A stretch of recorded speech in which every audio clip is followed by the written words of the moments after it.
बिस्मिल्लाहिर्रहमानिर्रहीम। आज जस्टिस वकार अली सेठ जस्टिस वकार सेठ साहब याद आ रहे थे। आज परवेज़ मुशर्रफ वो जो मुक्के लहराता था, वो अमर, वो डिक्टेटर जो ताकत का निशान था, वो ताकतवर तरीन था आदमी, स्याह व सफ़ेद का मालिक था एक वक्त में। और आज उसकी पिटीशन का कोई वारिस नहीं था। आज उसका वकील भी जवाब दे गया और चीफ जस्टिस ऑफ पाकिस्तान ने वाज़ेह कहा कि उनके पेरेंट्स से, उनके वारसान से पूछ लिया जाए कि शायद वो कोई वकील कर दें। उस दौलत का, उस पैसे का क्या करना कि पीछे से औलाद एक वकील भी न कर सके। और यहाँ से ताकतवरों को सबक सीखना चाहिए। मुल्क के ताकतवर तरीन अशखास को उन्होंने सारी उम्र नहीं रहना, बड़े बड़े तुरे खान चले गए यहाँ। तो ये पिटीशन का हाल हुआ आज इस्लामाबाद में चीफ जस्टिस ऑफ पाकिस्तान की अदालत में। और ट्रक्का वाली सरकार मुज़हर अली नकवी साहब, जस्टिस कहने का उनको दिल तो नहीं करता, लेकिन मजबूरन कह रहा हूँ, जस्टिस मुज़हर अली नकवी, उन्होंने ट्रक्का वाली सरकार, सारे इसलिए कहते हैं कि उन्होंने ट्रक्का वाला ही काम किया, उन्होंने रिश्वत लेने देने वाला काम किया और उन पे गालबन केस वेस भी है।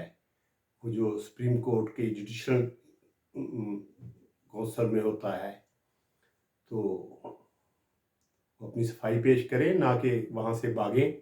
वो भागने की कोशिश कर रहे हैं, वो कॉपी कर रहे हैं चीफ जस्टिस के वो पिटीशन की, जैसे उन्होंने किया था। वो मामला और था, ये मामला और है। वहाँ तो बात और थी, वहाँ तो कुछ मामला ही और थे।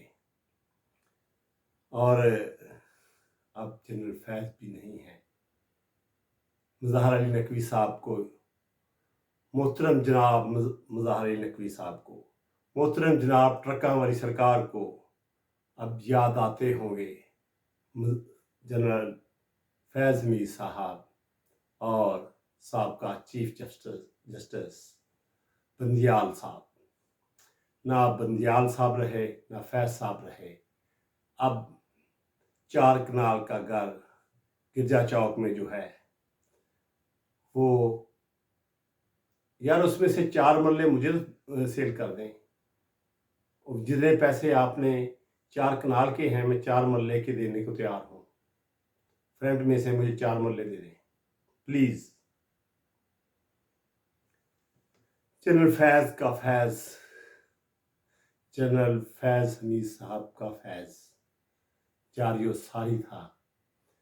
और हमारे खबर माने का साहब खूब उस फैज से खूब अय्याशी कर रहे थे।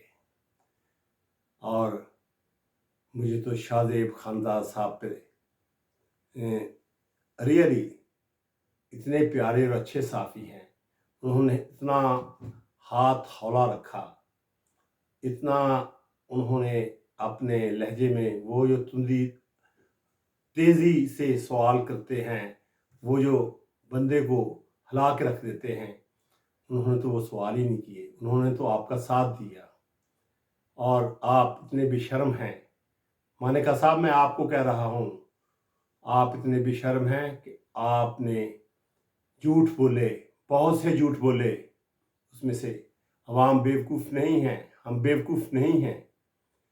4 साल ऐश करते रहे और कितनी बेशर्मी से ऐश करते रहे अपने घर में। रात को कहाँ गया वो, वो जी बुशरा बीबी के कमरे में है और खामद बाहर दोस्तों के साथ याशियाँ उड़ा रहा है। ये था आपका मामला, ये थे आपके हालात, और आप कहते हैं कि कोई शर्म होती है, कोई हया होती है थोड़ी सी। आपने वो जो लड़की फौत हो गई थी, मुझे नाम नहीं याद आ रहा, जिस कत्ल हो गई थी, जिसके भाई ने कत्ल कर दिया था, मुल्तान की थी, और उसने कहा था कि मैं इमरान खान एक पिंकी पीरनी के पास जाता है, बहुत पहले कह दिया था। और जुल्फी बुखारी ने भी ऐश की है।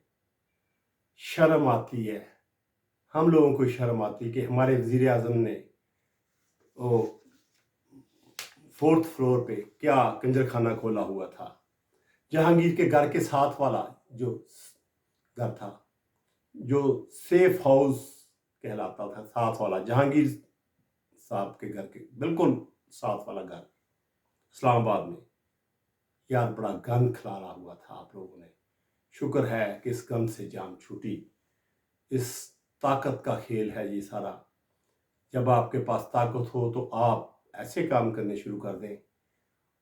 और खान साहब से ये वो तो ना घर सही, आपने एक लफ्ज़ सही कहा, यकीनन अपने मोहतरम मानेका साहब ने एक वक्त में सच बोला कि ऐसे बंदे को घर नहीं लाना चाहिए।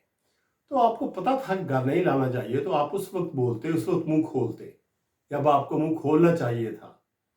उस वक्त आप किसी साफ़ी से रब्ता करते। आपको शाहजेब खानजादा ने अपने अंदाज में नहीं लिया, आपको बहुत फेवर की है आपकी। ये मैं सही कह रहा हूँ कि शाहजेब खान